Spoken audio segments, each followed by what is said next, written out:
Hello my dear students. आज हम लोग क्लास 10 के भारतीय भवन का फिजिक्स चैप्टर नंबर 4 विद्युत धारा के अंतर्गत पढ़ेंगे धनावेश एवं ऋणावेश के बारे में और उसके बाद पढ़ेंगे विद्युत विभव के बारे में। ठीक है, तो सबसे पहले हम जानेंगे कि ये धनावेश और ऋणावेश होता क्या है। क्योंकि हम लोग इसके पिछले क्लास में भी हम लोग पढ़ चुके थे कि धनावेश और ऋणावेश क्या होता है। जैसे कि मान लीजिए कह दे कि धनावेश का मतलब क्या होता है कि जैसे कोई पदार्थ हो गया, तो जो पदार्थ अगर इलेक्ट्रॉन का त्याग करता है उसे उस पर कौन सा चार्ज हो जाएगा? धन आवेश हो जाएगा। और जो पदार्थ इलेक्ट्रॉन को ग्रहण करता है उस पर कौन सा चार्ज हो जाएगा? ऋण आवेश। यानी इलेक्ट्रॉन को त्याग कर कोई धनावेश बना सकता है और इलेक्ट्रॉन को ग्रहण करके कोई क्या कर सकता है? ऋणावेश बना सकता है। बात समझ रहे हो? तो यहाँ पर वही हमें बात जानना है कि यह धनावेश और ऋणावेश होता क्या है। तो सबसे पहले हम एक पॉइंट देखते हैं यहाँ पे, करे कि धनावेशित हो सकने वाले पदार्थ, यानी कि कौन कौन से पदार्थ धनावेशित हो सकते हैं ये भी जानना जरूरी है। ना तो लकड़ी लेकर लगे उसको रगड़ने तो धनावेश उस पर आवेश आएगा? नहीं आ सकता। ठीक है, तो उस प्रकृति का पदार्थ होना चाहिए तब जाकर उस पर आवेश आएगा, चाहे वो आवेश का त्याग कर सकता है। ठीक है, तो यहीं पर देखते हैं कौन कौन ऐसा पदार्थ है जो धना मतलब आवेशित हो सकता है। आवेशित मतलब क्या कि तो इलेक्ट्रॉन लेगा ना तो इलेक्ट्रॉन देगा, यानी कि आवेश लेगा नहीं तो आवेश क्या करेगा? देगा। तो जैसे कि मान लिया जाता है आवेश कितने प्रकार के हो सकते हैं? दो प्रकार के होते हैं। मालूम है तुम लोग के कि आवेश कितने प्रकार के होते हैं? दो। एक होता है धन आवेश, एक होता है ऋण आवेश।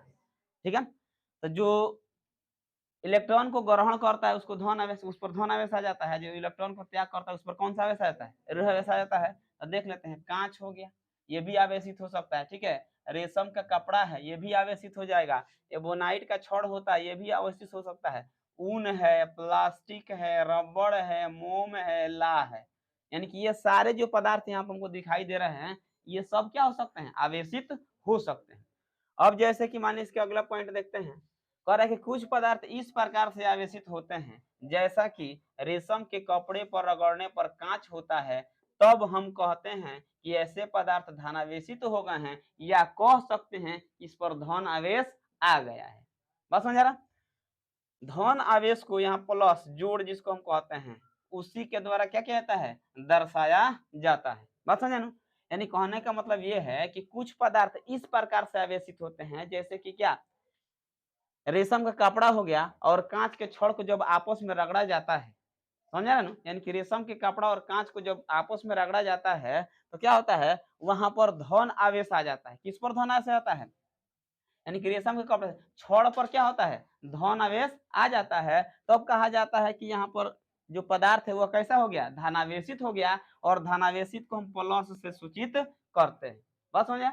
अब आगे चलते हैं, यानी कि इस पर क्या हुआ, जब दोनों का आपस में रगड़ा गया ना तो क्या हो जाता है? इस पर प्लस चार्ज आ जाता है। तो एगो इलेक्ट्रॉन दे देता है, एगो इलेक्ट्रॉन क्या करता है? ले लेता है। बात समझे? उसी प्रकार यहाँ पर देखते हैं, करे कुछ अन्य पदार्थ इस प्रकार से आवेशित होते हैं जैसा कि ऊन से रगड़ने पर एबोनाइट हो जाता है, तब हम कहते हैं कि ऐसे पदार्थ ऋणावेशित हो गए हैं। और ऋणावेश को क्या कहते हैं? माइनस द्वारा दर्शाया जाता है। बात समझे? यानी कि एबोनाइट का छोड़ ले लिया गया और ऊन का कपड़ा, ऊन वाला कपड़ा चाहे ऊन ले लिया गया, दोनों को आपस में रगड़ा गया तो वहां पर कौन सा आवेश आएगा? एबोनाइट पर ऋण आवेश आएगा। बस समझ ना? यानी वहां पर माइनस चार्ज आ जाएगा तो हम कहेंगे कि वो पदार्थ क्या हो गया है? ऋणावेशित हो गया है। बस समझ में आ गया? अब चलते अगला, ये बहुत इंपॉर्टेंट पॉइंट है जो कि ऑब्जेक्टिव क्वेश्चन के दृष्टि से एग्जाम में बहुत बार पूछा जा चुका है कि जो आवेश होता है, आवेश उसका एसआई मात्रक क्या होता है? तो आवेश का एसआई मात्रक हमेशा याद रखना है कि क्या होता है? कूलम्ब होता है, जिसको हम किससे सूचित करते हैं? सी से। बहुत इंपॉर्टेंट क्वेश्चन एग्जाम में बहुत बार पूछा जा चुका है कि जो आवेश का एसआई मात्रक होता है या आवेश के परिमाण का जो एसआई मात्रक होता है वह क्या होता है? कूलम्ब होता है। और जिसे हम किससे सूचित करते हैं? सी से सूचित करते हैं। तो इसको हमेशा अपने दिमाग में बैठा कर रखना है। बात समझा ना? अब हमें पढ़ना है विद्युत विभव, जिसको इलेक्ट्रिक पोटेंशियल भी शायद कहा जाता है। यह विद्युत विभव होता क्या है? जैसे कि मान लिया जाए यहाँ पर एक फिगर दिखाया गया है, इसको मान लेते हैं Q, ये O है, यहाँ पर P रख दिए, हमारा Q आवेश है। ये क्या है? Q आवेश है। समझ लेना है कि ये अनंत है। अनंत मतलब बहुत, जिसका कोई अंत नहीं होता। अनंत से मतलब बहुत दूर है। उधर से इस बिंदु को, कौन बिंदु को? Q को मान लेते हैं। Q एक बिंदु है, ये आवेश है, ये आवेश है। इसको यहाँ तक लाने में जो कार्य किया जाता है ना उसी को विद्युत विभव कहा जाता है। बात समझे ना? यानी कि जो आवेश है अनंत से आवेश को लाने में, किस इस बिंदु तक लाने में जो कार्य हम करते हैं, चाहे जो कार्य किया जाता है, उसी को क्या कहा जाता है? विद्युत विभव कहा जाता है। बात समझ में आ गया? अब चलो आगे बढ़ते हैं। जैसे कि मान लो थोड़ा सा भाषा टाइप में यहाँ पर दिया गया है, यदि आवेश Q, आवेश को क्या माना गया है? Q माना गया है, को अनंत से, अनंत मतलब बहुत दूर, अनंत से किसी बिंदु P, मान लो इस बिंदु तक हम उसको ला रहे हैं, किसी बिंदु P तक लाने में किया गया कार्य क्या है? W है। तो उस बिंदु पर जो P पर जो विद्युत विभव का मान होगा उसको V से सूचित करेंगे, तो V बराबर क्या निकलेगा? W बटे Q। यानी कि यहाँ से हमें एक सूत्र प्राप्त हो जाएगा, V इक्वल टू W बटे Q। तो हम कह सकते हैं कि Q आवेश को अनंत से उस बिंदु तक लाने में, उस बिंदु का मतलब P, यानी P तक लाने में जो कार्य किया जाता है उसी को हम क्या कहते हैं? विद्युत विभव कहते हैं। यहाँ पर इसका सूत्र भी निकाला गया है कि मान लेते हैं जो आवेश है वो क्या है? Q है, और Q किस बिंदु से लाया गया है? P बिंदु से लाया गया है। अब उस पर कौन सा कार्य हुआ है? मान लें कार्य का मतलब, कार्य को मान लिया हम W, तो W कार्य हुआ है, आवेश Q है, कार्य W हुआ है, तो V इक्वल टू यानी कि विद्युत विभव इक्वल टू क्या निकलेगा? W बटे Q। W मतलब कार्य और Q मतलब आवेश।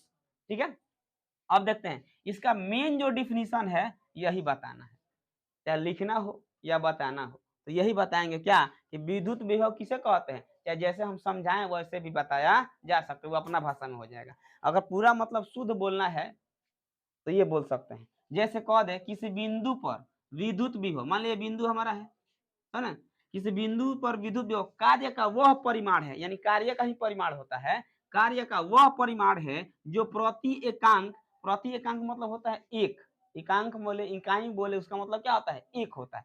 प्रति एकांक आवेश को अनंत से उस बिंदु तक लाने में किया जाता है। बात समझ आया?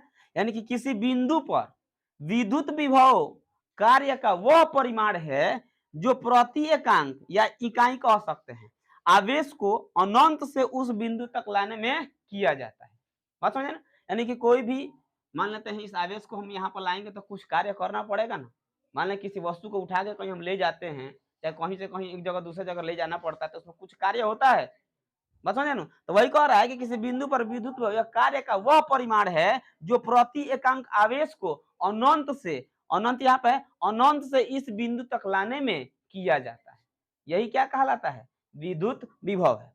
अब बात यह आ रहा है कि अनंत पर विद्युत विभव का मान कितना होता है? शून्य माना गया है। यानी कि जब मान लेते हैं यहाँ से हम स्टार्टिंग करेंगे, जैसे गाड़ी जहां से स्टार्ट होता है वो कितना के स्पीड रहता है?